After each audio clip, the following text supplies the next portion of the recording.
You're watching South Asia Newsline and here are the top stories we are tracking for you on Thursday, the 13th of June. PM Modi embarks on visit to Italy for G7 summit, first foreign trip of third term. Pakistan citizens calls annual budget labyrinth of meaningless words. And Afghan girls endure 1,000 days without school under Taliban rule.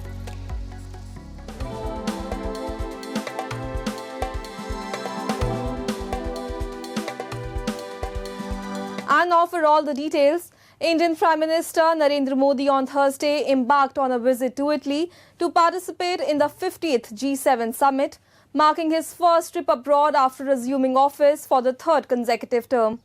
Scheduled to be held between 13th to 15th of June, Italy's Apulias is all decked up for the G7 summit.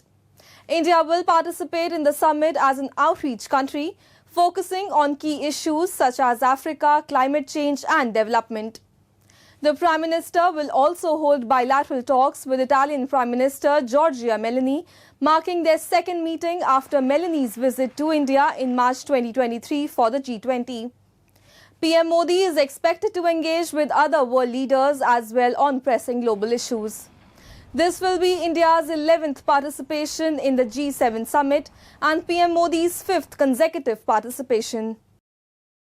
At least 49 people, mostly Indians, were killed on Wednesday after a fire broke out in a building housing foreign workers in Kuwait. Reports suggest as many as 40 Indians have lost their lives in the incident and 24 of them were from Kerala state. Prime Minister Narendra Modi immediately held a review meeting in New Delhi and called the fire mishap saddening. The PM also announced ex gratia relief of Rs 2 lakh to the families of the deceased Indian nationals from the Prime Minister's Relief Fund. Kuwaiti authorities are conducting DNA tests on the bodies of those killed and an IAF aircraft is on standby to bring back their mortal remains. The victims are mostly burn victims, and some of the bodies have been charred beyond recognition. So DNA test is underway to identify the victims, and the Air Force plane is on the ready.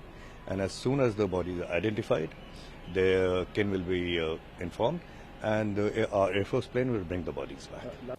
Meanwhile, relatives of one of the victims gathered at his house in southern Kerala on Thursday as they waited for more information on repatriation of bodies and return of the injured.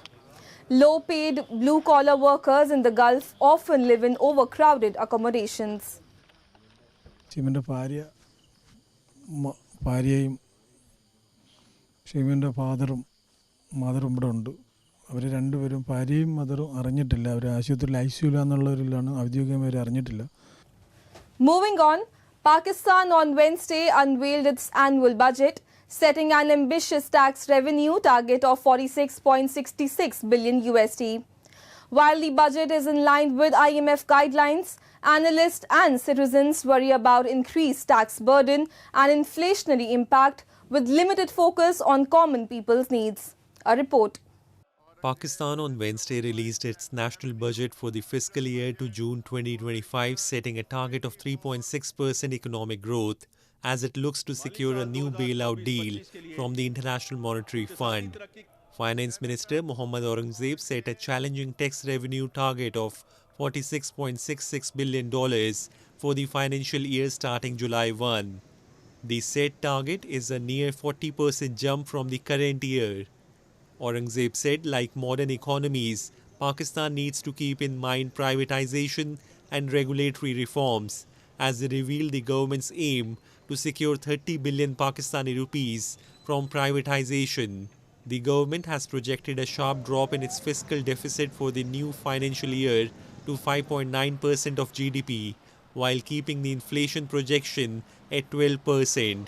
While the budget was in line with IMF guidelines as expected, analysts said it has a significant increase in tax burden, and because of the large informal segment of the economy, the tax burden will not only fall on the existing sectors but will also have an inflationary impact. Budget जिस तरह होता है कि लफ्ज़ों का गोरख धंधा होता है, तो मैं समझता हूँ कि मौजूदा बजट भी लफ्ज़ों का गोरख धंधा था। आज का बजट जो पेश किया गया वो बज़ाहिर अच्छा नज़र आ रहा है, बज़ाहिर समझ में नहीं आ रहा, लेकिन जब समझ में आएगा तो मेरे ख्याल से पानी सर से ऊंचा हो चुका होगा और महंगाई का एक तूफ़ान आ जाएगा जिससे आवाम के लिए मुश्किलात होंगी।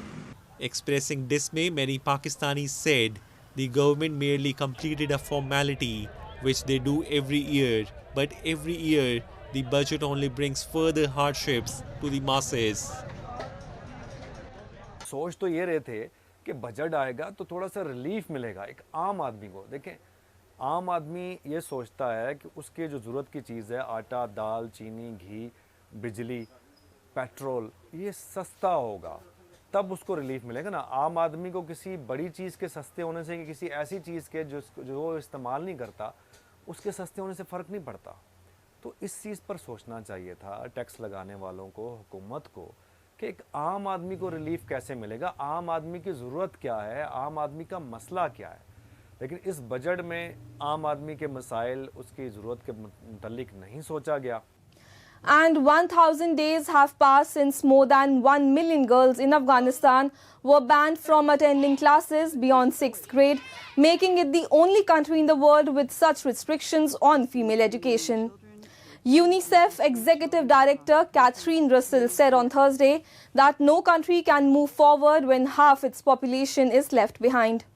She urged Taliban to allow all children to resume learning immediately and called on the international community to support Afghan girls, who she said need it more than ever. Despite initially promising a more moderate rule, Taliban has also barred women from higher education, public spaces like parks, and most jobs as part of harsh measures imposed.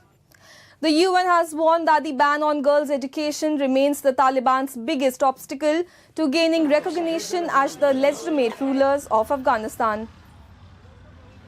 And the IMF has approved the second review of Sri Lanka's $2.9 billion bailout, but the global lender warned the economy remains vulnerable despite signs of recovery and urged Colombo to do more to restructure a hefty debt burden. The IMF said it will release about $336 million, taking total funding of around $1 billion to the crisis-hit country. It noted signs of recovery. However, in a note of caution, it said the economy is still vulnerable and the path to debt sustainability remains knife-edged. State Finance Minister Shehan Semasinghe told reporters that Sri Lanka will now focus on reaching in-principle agreement with bondholders. The rupee has risen 7% in recent months and inflation slowed to 0.9% in May. Sri Lanka is set to hold presidential elections before mid-October, and opposition parties have said they may review current government policies on taxation and IMF program targets if they win. Bangladesh Prime Minister Sheikh Hasina on Wednesday informed Parliament that 15 convicts of August 2004 grenade attack, including the main opposition party BNP chairman Tariq Rahman, remains absconding from the country.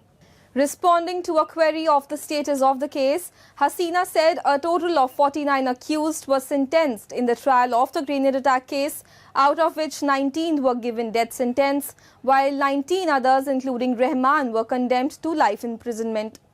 She added efforts are being made to arrest the convicted fugitives who are absconding abroad. The grenade attack, which occurred on August 21, 2004, occurred during a rally organized by the Awami League, which had then opposition leader Sheikh Hasina in attendance.